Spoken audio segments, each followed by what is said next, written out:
In the quiet suburbs of Evergreen Heights, where maple trees lined the streets like silent guardians and the air carried the faint scent of freshly cut grass, lived a young woman named Elena Vargas. She was the epitome of unassuming grace, with her sun-kissed blonde hair often tied back in a simple ponytail, wearing faded jeans and oversized sweaters that hid her slender frame. At 25, Elena had returned to her hometown after years away at college, taking a low-key job at the local library, shelving books and recommending classics to forgetful patrons. No one knew the weight of her past, the silver spoon she'd been born with, or the empire her family had built in the shadows of Silicon Valley. To the locals, she was just Elena, the girl who smiled too much and asked too few questions. But beneath that ordinary facade simmered a fire, one forged in boardrooms and betrayals far from this sleepy town. It started on a crisp autumn afternoon, the kind where the sun hangs low and golden, casting long shadows over the cracked sidewalks. Elena was walking home from her shift, her canvas tote bag slung over one shoulder, filled with dog-eared novels and a half-eaten apple. The street was empty save for the distant hum of a lawnmower and the occasional bark of a neighborhood dog. That's when they appeared, the trio of local toughs, Kyle, Brody, and Jax, the self-proclaimed kings of Evergreen High's alumni circuit. Even though they'd graduated years ago, they still strutted like they owned the place, their varsity jackets emblazoned with the faded P for Panthers, a relic from their glory days on the football field. Kyle, the ringleader with his chiseled jaw and perpetual smirk, spotted Elena first. She was crossing the intersection near the old diner, her steps light and unhurried. "Hey, check it out," he called to his buddies, his voice laced with that mocking drawl that came too easily to men like him. "It's little Miss Bookworm, probably heading home to knit scarves or whatever nerds do." Brody chuckled, a deep rumble that echoed off the brick walls of the nearby storefronts, while Jax leaned against a lamppost, crossing his arms over his broad chest. They were the kind of guys who peaked in high school, now working dead-end jobs at the auto shop, nursing grudges against anyone who didn't fit their narrow mold of success. Elena didn't notice them at first. Her mind was lost in the plot of the mystery novel she'd just finished, the one where the quiet protagonist uncovers a web of deceit. But as she stepped onto the crosswalk, Kyle's voice cut through her reverie like a dull knife. "Yo, Vargas, you forget your broomstick at the library. Or are you just practicing for Halloween early?" The words hung in the air, sharp and intended to sting, drawing snickers from his friends. Elena paused, her green eyes lifting slowly to meet his gaze. There was no fear in her expression, only a flicker of something unreadable, pity, perhaps, or mild amusement. She adjusted her bag and kept walking, but Kyle wasn't done. He stepped into her path, blocking the sidewalk with his bulk, his buddies fanning out behind him like hyenas circling a lone gazelle. "What's the rush, freak? Got a hot date with your fictional boyfriend?" Brody added, "Yeah, or maybe she's late for her coven meeting. Look at that hair, straight out of a bad 80s movie." Jax snorted, pushing his sleeves up to reveal tattooed forearms that spoke of too many bar fights and not enough ambition. The insults flew fast and furious, each one a pebble tossed into the pond of Elena's composure, rippling but not breaking the surface. Passers-by hurried on, averting their eyes. In small towns like this, minding your own business was the unspoken rule. Elena stood there, the autumn breeze tousling her hair, and for a moment, the world narrowed to just the five of them. The bullies in their Letterman jackets, reeking of cheap cologne and cheaper beer, and the woman they saw as easy prey.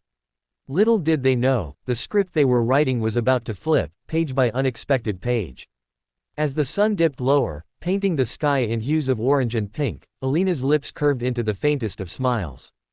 "Gentlemen," she said softly, her voice steady as a summer stream, "if you're done with your little performance, I have places to be." Kyle's face twisted in confusion, then anger. Who was this nobody to dismiss them? He leaned in closer, his breath hot against her face. "Oh, we're just getting started, sweetheart. You think you're better than us. Walking around like some stuck-up princess in rags." The words were venom, spat out with the force of years spent resenting anyone who dared to dream beyond the town limits. Brody and Jax egged him on, their laughter a chorus of cruelty. Elena didn't flinch. Instead, she reached into her bag, pulling out her phone. Not to call for help, but to tap a few buttons with deliberate calm. The bullies exchanged glances, mistaking her poise for bluff. "What, gonna cry to mommy?" Kyle jeered. But as the first black SUV rounded the corner, sleek and silent like a predator emerging from the dusk, their jeers faltered. Elena slipped her phone back into her bag, her eyes locking onto Kyle's with an intensity that made him step back involuntarily. "Actually," she murmured, "I'm calling my ride." The vehicle pulled up smoothly, the tinted windows reflecting the fading light, and the door opened to reveal a chauffeur in crisp livery, his face impassive.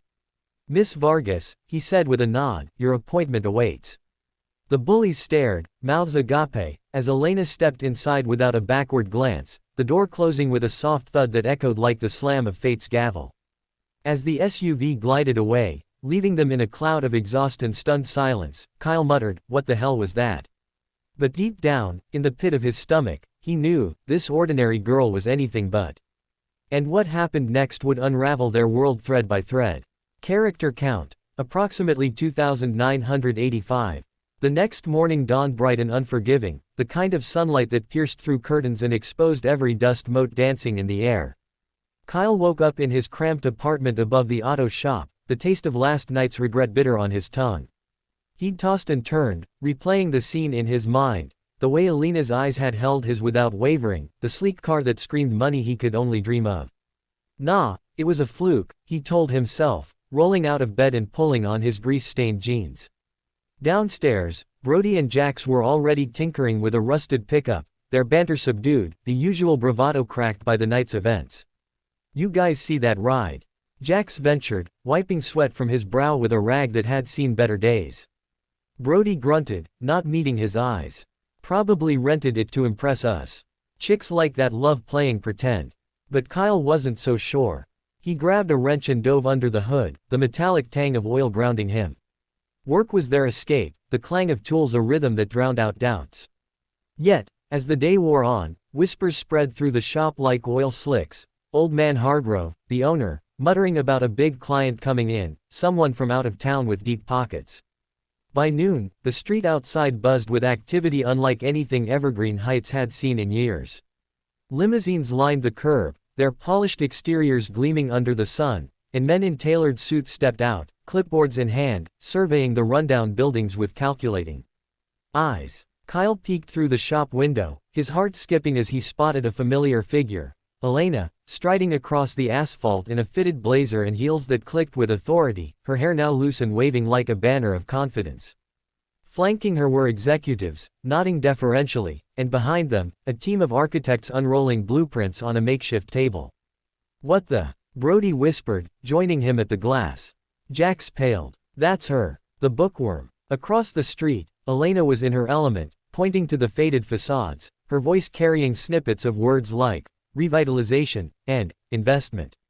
It turned out, the Vargas family wasn't just wealthy, they owned half the tech patents that powered the world, from the apps on their phones to the algorithms running their lives. Elena had returned not to hide, but to spearhead a redevelopment project, transforming the dying town into a hub of innovation. The auto shop. It was ground zero, slated for a high-tech garage with state-of-the-art equipment, but only if the current tenants played ball. Hargrove burst through the door, his face flushed. "Boys, clean up. The big boss is here, and she's got plans for us." Kyle's stomach twisted as Elena's gaze swept the street, landing on the shop. She didn't smile, didn't wave, just assessed, like a general surveying the battlefield. The bullies huddled inside, tools forgotten, as developers swarmed the counter, handing over contracts thicker than their paychecks. "Sign here for the upgrade," one said, pen poised. "Miss Vargas is investing millions. You'll be running the show in a brand new facility." Brody's hand shook as he scrawled his name, visions of easy money dancing in his head. Jax followed suit, but Kyle hesitated, pride warring with pragmatism. Outside, Elena was shaking hands with the mayor, her laughter light and genuine, a far cry from the timid girl they'd mocked. As the meeting wrapped, she approached the shop, the door chiming like a death knell. "Gentlemen," she said, her tone polite but laced with steel, "I believe we have unfinished business." Hargrove beamed, oblivious. "Miss Vargas, these are my top mechanics, Kyle, Brody, Jax. Hardest workers in town." Elena's eyes met Kyle's again, that same unreadable flicker from yesterday. "Is that so? Well, let's see if they live up to the hype." The room tensed, the air thick with unspoken history.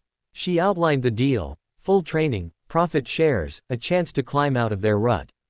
But woven in were conditions: community service, mentorship programs for at-risk youth, a subtle reminder that redemption wasn't free. Kyle swallowed hard, the wrench in his hand suddenly heavy. We'd be honored, he managed, the words tasting like ash. As she turned to leave, her parting shot hung in the air: insults are cheap, Kyle.